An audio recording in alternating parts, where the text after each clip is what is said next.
Antenne Réunion et la ville de Saint-Joseph vous présentent C'est Saint-Jo. Un C'est Saint-Jo tout sport cette semaine avec du judo et le Samouraï Club de Saint-Joseph et puis du football et le retour à l'Excelsior de Brandon Waro. C'est maintenant C'est Saint-Jo.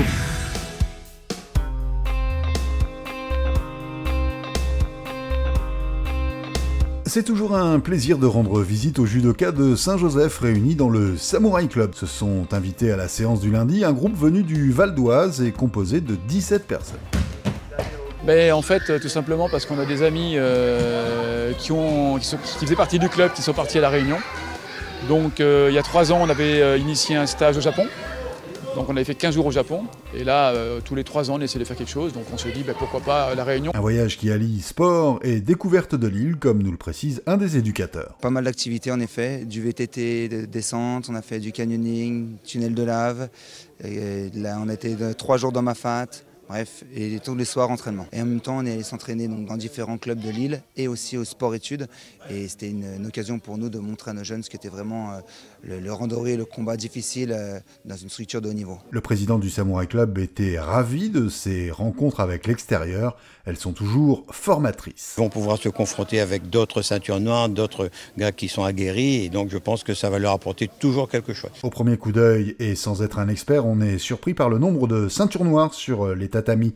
Mais l'une d'elles a une saveur particulière, c'est celle de Valentin. Élève porteur d'un handicap, son professeur tenait à nous le présenter. On l'a fait travailler durant 2 ans pour sa ceinture noire. Parce qu'il faut savoir que ça a été un apprentissage assez long. On est arrivé au résultat de sa belle ceinture noire et ça lui a permis d'être fier et puis de créer aussi un aboutissement aussi de son travail depuis qu'il est tout jeune. C'est bientôt au tour d'un groupe de Saint-Josephois de faire le voyage inverse. Ils sont attendus en Touraine au programme Sport et Culture.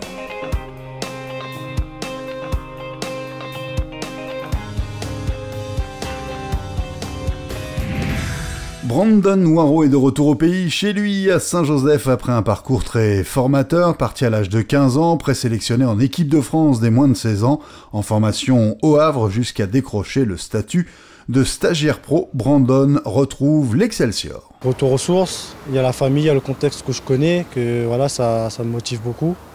Ensuite, je sais que si je travaille avec le groupe, je pourrais rebondir ici pour repartir. Après, il faut juste être bon et travailler. Le jeune joueur connaît déjà pas mal de ses nouveaux coéquipiers pour s'être entraîné avec eux à l'intersaison.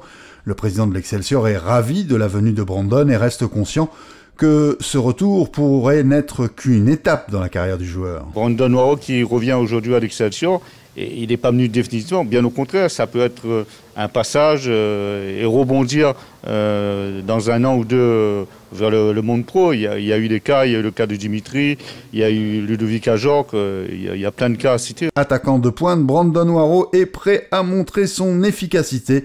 Bienvenue chez toi et bonne saison sous le maillot orange.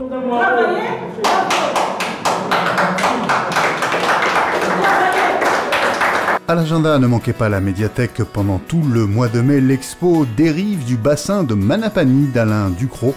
Un bel hommage à notre petit coin charmant. Bonne semaine à tous!